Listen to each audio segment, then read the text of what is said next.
안녕하세요. 투자와 재무설계 정쌤입니다. 오늘은 지난 한 주 동안 미국 증시가 어떻게 변했는지 한번 살펴보고 다음 주 전망에 대해서 알아보는 시간을 갖도록 하겠습니다. 지난주 S&P 500 같은 경우에는 마이너스 4.7%가 하락하였고요. 나스닥 같은 경우에는 마이너스 5%가 하락을 하면서 11,440포인트 정도를 찍었습니다. 반면에 코스피와 코스닥은 상대적으로 적게 떨어졌는데, 코스피는 마이너스 0.06으로 2382포인트를 마감했습니다. 코스닥은 마이너스 1% 하락하면서 770포인트로 마감하였습니다. 지금 이제 미국은 좀 오를 때 크게 오르는 느낌이 있고 떨어질 때도 강하게 떨어지는 흐름이 있는데, 우리나라는 반면에 오를 때도 좀 적게 오르고 떨어질 때도 적게 떨어지는 그러한 흐름을 계속해서 보이고 있는 상황입니다. 지난 한 주간의 미국 증시 이슈를 좀 보게 되면요, 그 전주에 우리가 추석 연휴일 때는 미국이 계속 장이 열렸죠. 그러면서 6%라는 큰 폭의 상승이 있었는데, 이 상승하는 이유가 CPI를 앞두고 계속 소비자 물가지수가 떨어질 거라는 이제 기대감 때문에 미리 선반영을 하면서 상승했던 부분들이 있었습니다. 하지만 이제 이번 주 화요일이었죠. 화요일에 이제 발표된 그 소비자 물가 지수는 예측은 8.1이었는데 실제로는 8.3이 나오면서 시장이 굉장히 패닉하는 형태로 보여졌습니다. 그러면서 다음날 개장 초부터 큰 폭으로 주가는 하락을 했고요. 실질적으로 CPI 쇼크에 의해서 원달러 환율도 1390원을 돌파하는 그런 흐름을 보였습니다. 13년 5개월 만에 1390원을 돌파했다라고 하는데, 이것은 거의 그 경제 위기가 오는 상황이 아니면 볼 수 없는 환율이긴 한데, 이런 것들이 우리나라 통화에 문제가 생겨서 그런 건 아니고 전 세계적으로 달러가 강하게 올라가면서 다른 나라들의 통화가 굉장히 약해지는 형태의 흐름을 보이고 있다라는 것이 특징입니다. 지난 한 주 동안 CPI 이후에 또 떨어진 요인이 있었습니다. 그 요인이 뭐냐면, 지난 금요일에 이제 페덱스 CEO가 본인들의 물동량이 점점 줄고 있고 실적이 안 좋게 나온다라는 이유를 얘기를 하면서 세계 경제 침체가 임박했다라는 이제 얘기를 하면서 굉장히 주가가 또 하방으로 이제 강하게 한번 내리는 그런 흐름이 있었습니다. 실질적으로 전저점을 이제 이탈하고 좀 더 내린 형태가 됐는데 조금 불안한 감은 있지만, 그래도 아직까지 6월달 저점 부근은 남아있기 때문에 조금 더 이제 희망을 가져볼 수 있겠다라는 생각이 들고요. 오히려 테슬라의 CEO인 일론 머스크는 금리를 0.25%는 내려야 된다라고 얘기를 하면서 실질적으로 원자재 단에서는 오히려 물가에 대한 어떤 그런 부분들이 강하게 내려가면서 디플레이션을 염려해야 된다라는 발표를 하기도 하였습니다. 그래서 누가 맞는지는 모르겠지만 전체적으로 한쪽에서는 인플레이션 때문에 걱정을 하고 한쪽은 디플레이션을 걱정하는데, 지금 지난해 이제 8.3으로 소비자 물가지수가 떨어지지 않은 부분 중에 상당수는 렌트비거든요. 그래서 원래 집값이라는 거는 바로바로 이렇게 떨어뜨릴 수가 없는 부분이기 때문에 그런 부분들은 저는 충분히 공감하고 이해하는 것 같습니다. S&P 500의 한 주 동안의 움직임을 보게 되면 거의 다 시뻘겋습니다. 그래서 거의 전 종목이 대부분 떨어졌다라고 봐도 과언이 아닌데, 그 중에서 빅테크 기업들 중에 두 종목이 상대적으로 덜 떨어졌거나 조금 오르는 흐름을 보였습니다. 바로 애플과 테슬라인데요. 애플은 마이너스 4.2% 정도 하락하였고요. 다른 종목들에 비해서는 좀 더 강한, 그래도 버티는 흐름을 보였습니다. 반면에 테슬라는 오히려 한 주 동안에 그래도 1.23% 정도 상승하는 흐름을 보였습니다. 그래서 이 두 기업이 왜 강한지 한번 살펴보도록 하겠습니다. 먼저 애플 같은 경우에는 지난주에 아이폰 14랑 애플워치 울트라, 그 다음에 에어팟 프로 2에 대한 신작 발표가 있었습니다. 그러면서 큰 변화는 없다라고는 항상 하지만 애플이 신제품을 출시하는 경우에 항상 이렇게 매번 굉장히 그 대기 수요가 몰리면서 애플의 주가와 어떤 이런 부분들이 또 기대감을 사람들이 이제 많이 갖는 것 같습니다. 그래서 아이폰 14 같은 경우에는 아이폰 13에 비해서 엄청나게 뭐 발전된 그런 기능은 없지만 어떤 디자인적인 부분이 이제 조금 달라지는 부분이 있었고요. 그 다음에 카메라 부분이 업데이트되는 거가 있었고, 그 외에는 거의 이제 13과 비슷하다라고 보시면 될 것 같고요.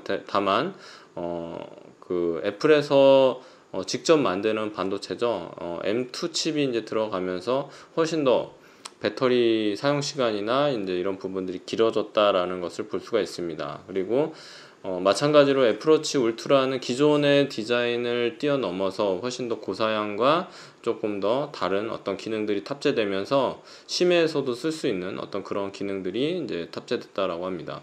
에어팟 프로 2 역시도 마찬가지로 조금 더 다른 기능들을 이제 탑재해서 나온 것 때문에 사람들이 엄청나게 많이 기대를 갖고 있는 것 같습니다. 그래서 지금 기사를 한번 보게 되면 불황의 역설, 비싼 아이폰이 더 잘 팔린다라는 내용도 나와 있고요.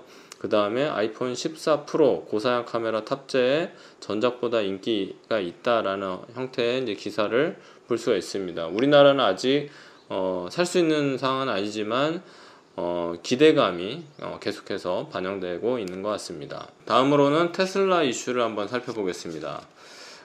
최근 S&P 500이 테슬라 신용 등급을 올해 연말 정도에는 BB로 상향을 할 생각을 하고 있다라는 뉴스가 나오면서 사실상 이 부분 때문에 엄청나게 많은 그 매수세가 이제 들어오는 게 아닌가 싶습니다. 그래서 BB로 이제 올라가게 되면 투자 적격 등급으로 올라가면서 굉장히 많은 ETF나 이제 이런 기관 자금들이 들어올 수 있는 상황이 되기 때문에 미리 선취매를 하려고 하는 그런 매수세가 지금 들어오고 있지 않나라고 보여지는 거고요.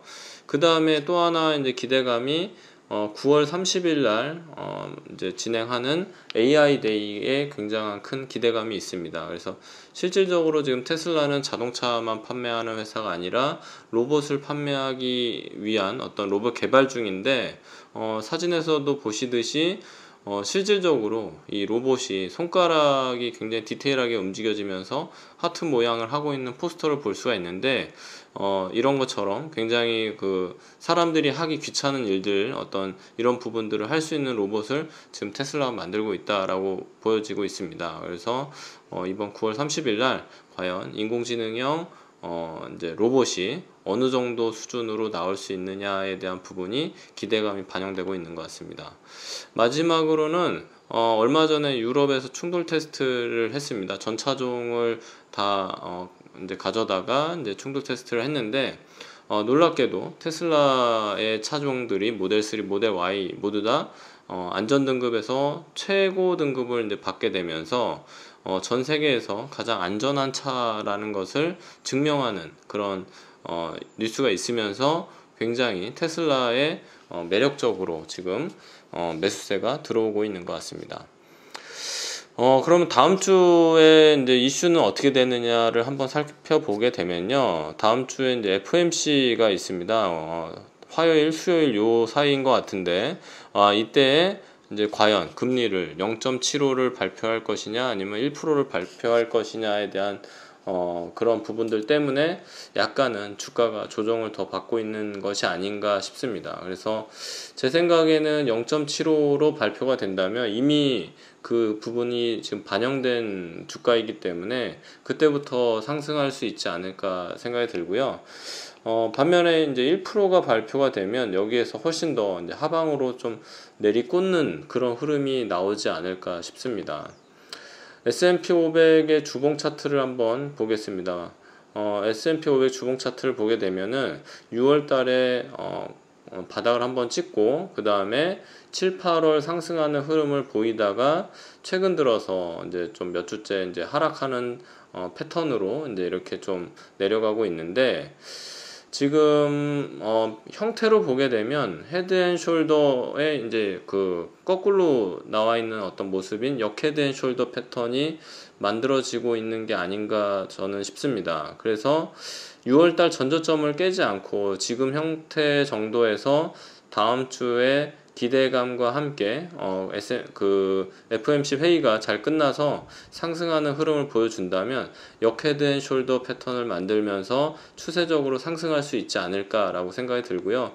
마찬가지로 나스닥도 동일한 모양입니다. 그래서 6월달 저점 찍고 7, 8월에 올라줬는데 최근에 여러 가지 이제 이슈로 이제 하락을 한 거죠. 근데 보시면 지지라인 부분에 있기 때문에 여기에서 좀 반등을 만들어 준다면 추세적으로는 상승 전환으로 한번 전환할 수 있지 않을까 생각이 들고요. 6월달 전저점을 테스트하러 갈 수도 있는데 그렇게 되면은 상당히 좀 힘들어질 것 같습니다. 그래서 종합해 보면 지금 이제 하락하고 있는 거는 인플레이션이 꺾이지 않는다라는 어떤 그런 부분들이 강하게 작용을 하면서 하방 압력을 이제 주고 있고, 그 다음에 금리가 이렇게 되다 보니까 금리가 계속 상승할 수 있겠다라는 어쨌든 시장에서는 굉장히 안 좋은 이미지를 지금 끼치고 있습니다. 그래서 이 부분이 해소가 돼야 상승 전환이 가능할 텐데,